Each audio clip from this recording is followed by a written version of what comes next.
Well, hello everyone. Welcome to the Chris O Show. You're listening on Spotify, Apple Pods, on YouTube, or on the blog, thechrisoshow.blog. And wherever you're listening, wherever you're tuning in, we're happy. And we're based in Muskoka, but we go everywhere because that's how we do. It's like the view from here.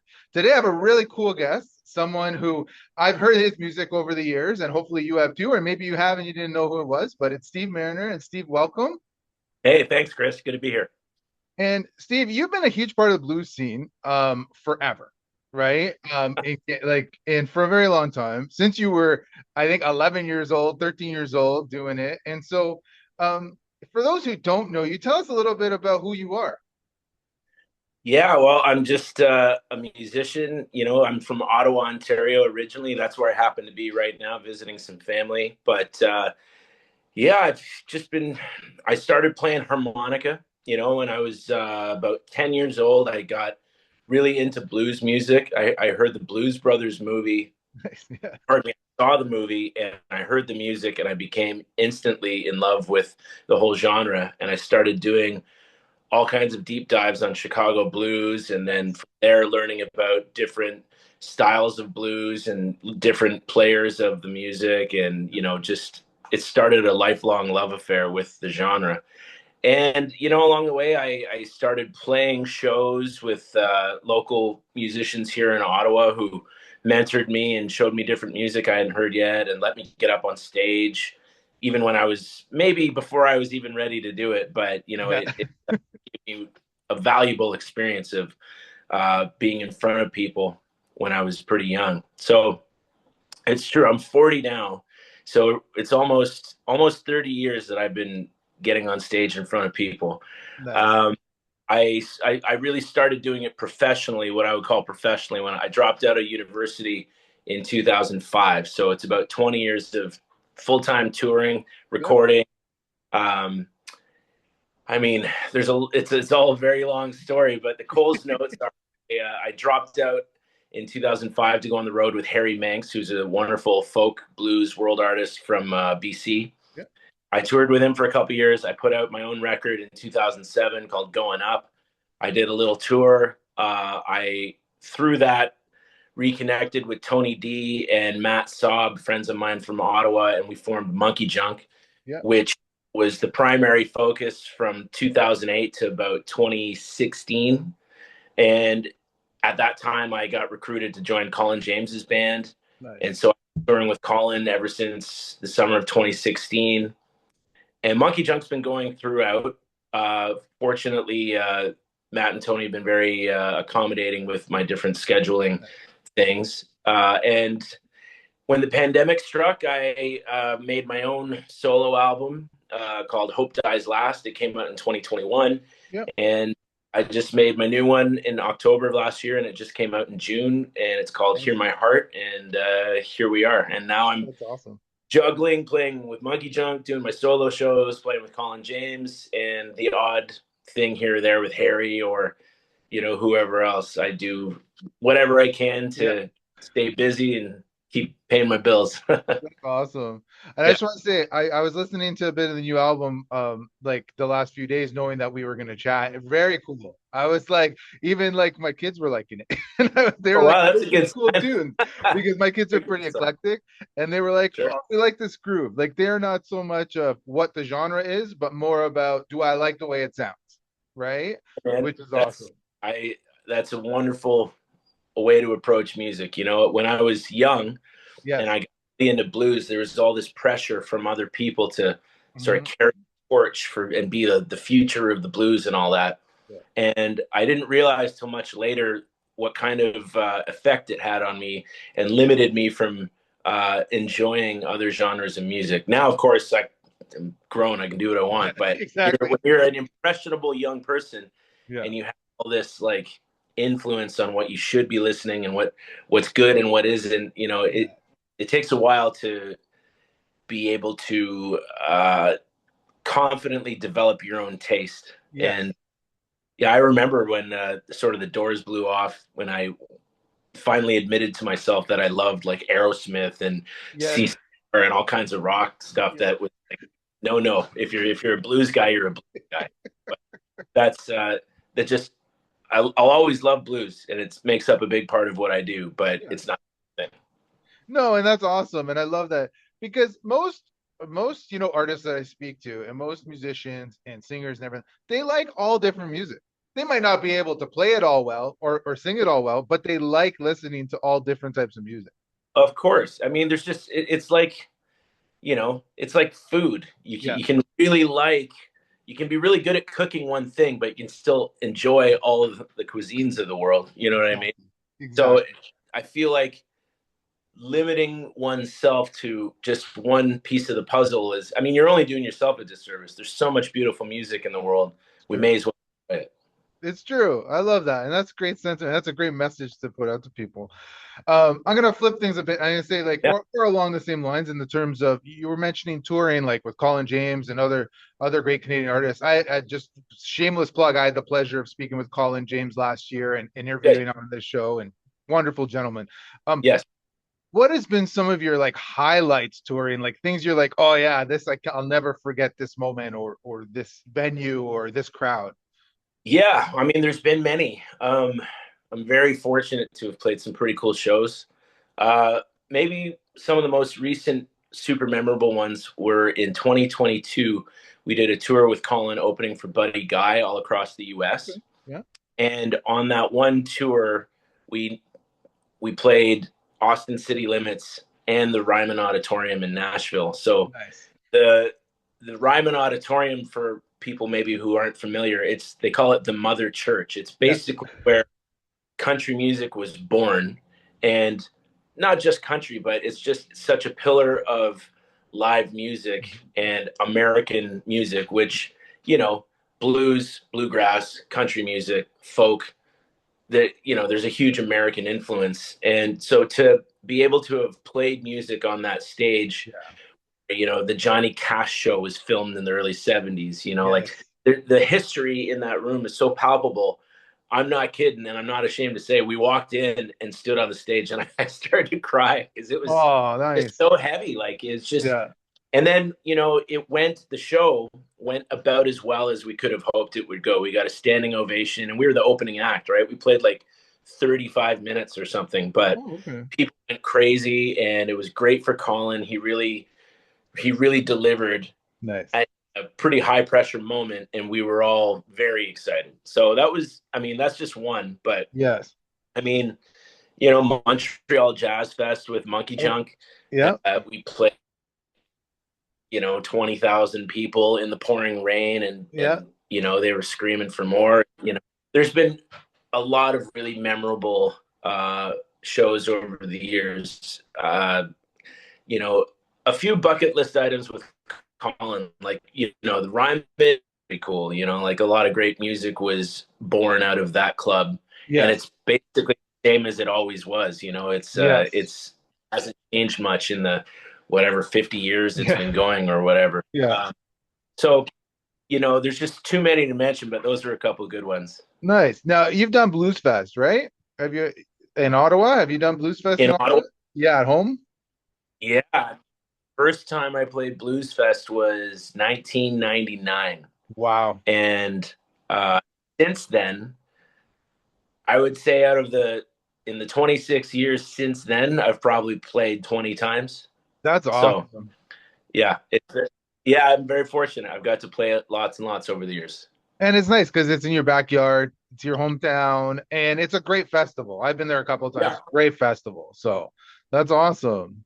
That's Yeah, awesome. we've had great shows there with, it's funny, the we in 2009 we opened for Drake, like before he was the huge like international star he is now.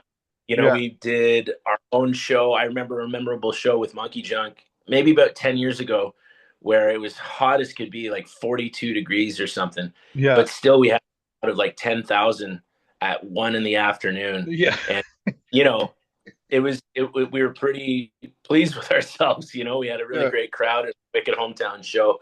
I've seen some amazing shows at Blues Fest as well. Yeah. The first time I ever saw Sharon Jones and the Dap Kings, Okay. when, well, obviously she's passed away, Yeah. but this would be about 2008, and she was still on her sort of rise to being the modern queen of soul. And they put on a ferocious show that was incredible. Um, some other huge headliners with my friends. I saw Yeah. Kanye there in like 2007, and Nice. yeah, I mean, what else? BB King played there, one of his sort of right near the end of his life. BB King played there. Huey Lewis and the News, which are Yes. my childhood favorite band. I've That's awesome. a lifetime of memories from that festival. That's awesome. That's awesome. I just wanted to mention that since it is in your backyard, and I figured you Yeah, played it a bunch of times. And I know I had been to that one a couple of times and enjoyed myself popping from stage to stage and seeing different acts and enjoying all the different kinds of music there. So, and I figured you would enjoy that too and be a part of that. Um, Now, speaking of tours, you're on your own tour right now. And what's that about? well, Hey guys, do you want to look good this summer or fall or winter or all year round? Check out our merch, Chris O Show merch and Ciao for Now merch. Check it out, put one on and support independent media and look good doing it. Now back to the show. What's that about?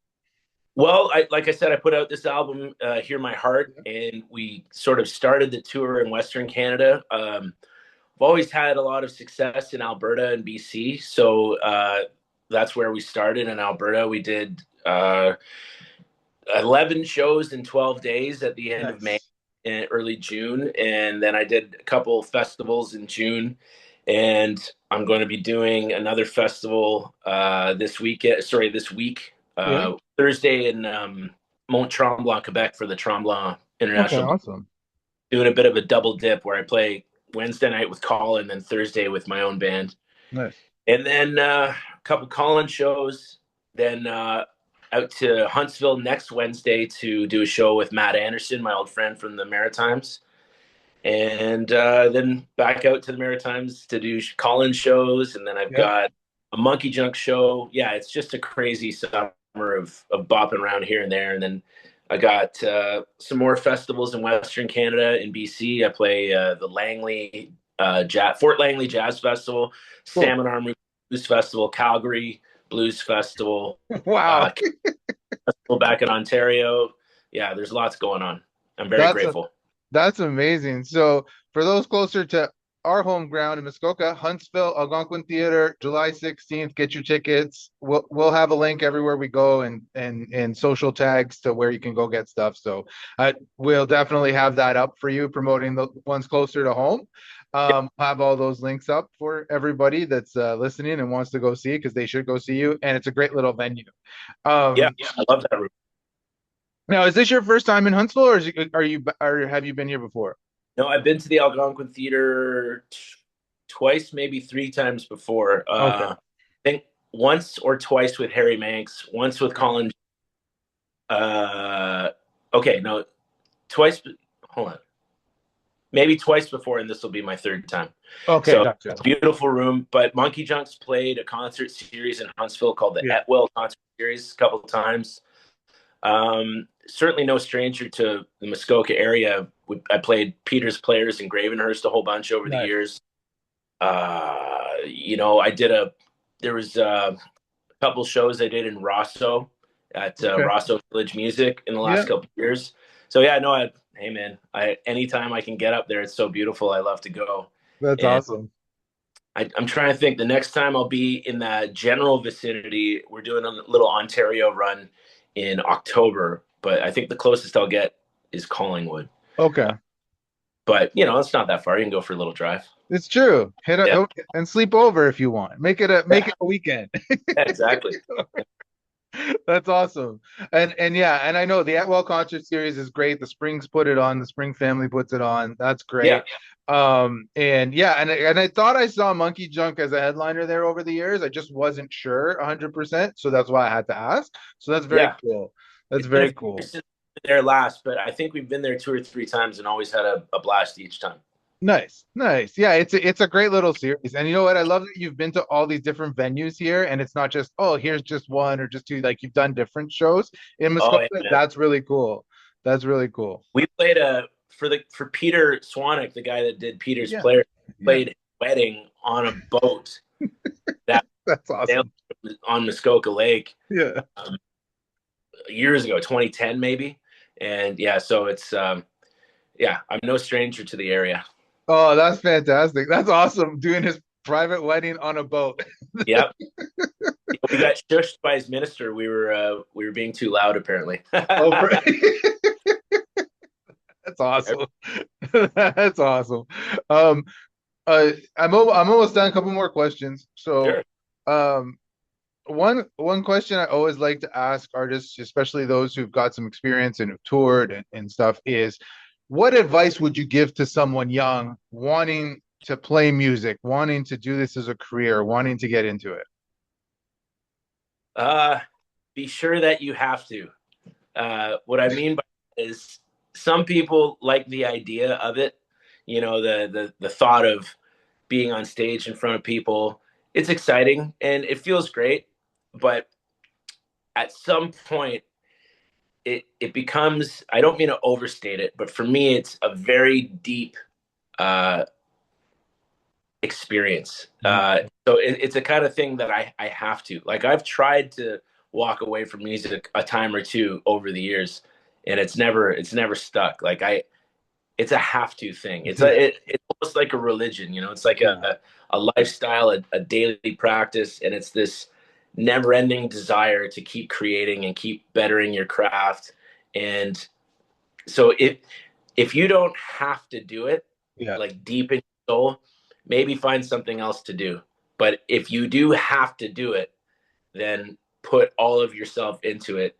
And I think it's kind of like anything, you get out what you put in. And maybe that's not true for everybody, but fortunately for me, I feel as though my hard work and sacrifices have led me in a direction that feels good, and I'm very content and satisfied with my career, and I feel very lucky that I get to do what I do.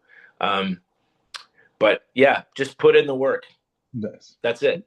It's like anything. Put in the work, and if you want enough, you'll get what you want. I love it. That's actually great advice, like you said, for anything. And I love that that's your advice, that if you're going to do this as a career, put your whole soul into it. And it needs to be that drive. You have to have that constant, I want to wake up and do this every day, right? And Yeah. yeah, It's like that's if I awesome. don't touch a guitar or a harmonica for a couple days, I feel grumpy and antsy. That's there you Like go. I That's I exactly what you have to. need. I have. That's amazing. That's Yeah. amazing. I love that kind of passion and soul. That's amazing.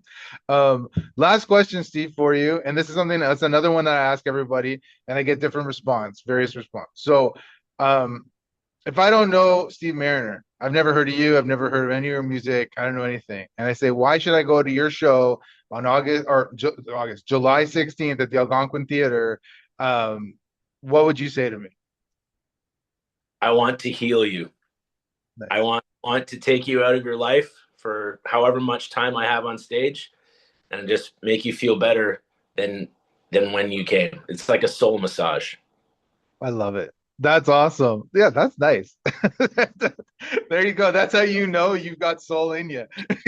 That's your answer. I love it. Well, Got Steve, a lot to share. yeah, that's awesome. Well, Steve, so thanks so much for joining me today, and we'll promote the heck out of your show coming up here and the tour and everything else you're doing, the album. And if there's anything else you want to hit before we leave, is there anything, or are you good? No, man, we've covered it. This is great. Thanks so much for your time and for the questions. It's great to speak with you. That's awesome. Thanks and ciao, everyone. Don't forget Spotify, Apple Pods, YouTube, and the blog. Check it out. And don't forget to go see Steve Marriner. Even just Google him and search him up. He's got so many great tunes. And if on any of those things, any of those platforms, you'll find them and listen. And I'm telling you, that new album's solid. If my kids say it's good, it's really good. So there you go. Chris, thank your kids too for me. I will. I will. All right, man. All right. Thank you. See you, buddy. Bye Have for a now. good one. Thanks.